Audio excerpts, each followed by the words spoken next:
असलामुअलैकुम मलगुरो नन په چیمپئن ټرافي کې د افغانستان او د استرالیا یو ډیر اهم میچ دی. دوه لوبډلو د پاره دا میچ اهم دی.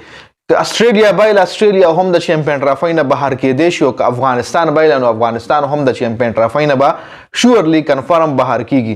د استرالیا او د افغانستان تر اوسه پورې څومره ون ډے میچ شوي په هغې باندې هم خبره کوو. دې نه علاوه نن میچ باندې هم خبره کوو چې آیا په نن میچ کې باران شته دی یا که نه موسم صفا به وي که نه، په دې باندې تفصیلا خبره کوو. جی نو د پاکستان او د افغانستان د پاکستان او افغانستان نه، د استرالیا او د افغانستان تر اوسه پورې څلور ون ډے میچز شوي دي چې څلور واړه استرالیا ګټلي دي. د افغانستان د استرالیا خلاف په ون ډے فارمیټ کې یوه ګټه هم نشته دی.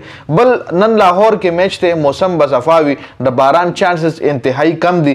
لاهور کې مطلب آډینس لا کرکټ فینز لا به میچ پوره کتلو ته ملاویږي. جی موسم مطلب کلیر دی. بل افغانستان د طرفې کې دی شي په پلینګ 11 کې لږ ډېر چینجز هم وشي، ځکه تیر شوي میچ کې د افغانستان چې کم میډل اډر سپیشلی د نبی او د عظمت الله عمرزی نه علاوه میډل اډر کې بیټسمنان کنسسټنټلی فیل کیږي. جی د افغانستان نو نن افغانستان میچ د پاره برپور تیاری کړې وي. یونس خان به بیټسمنانو سره یو ځل بیا تیاری کړې وي.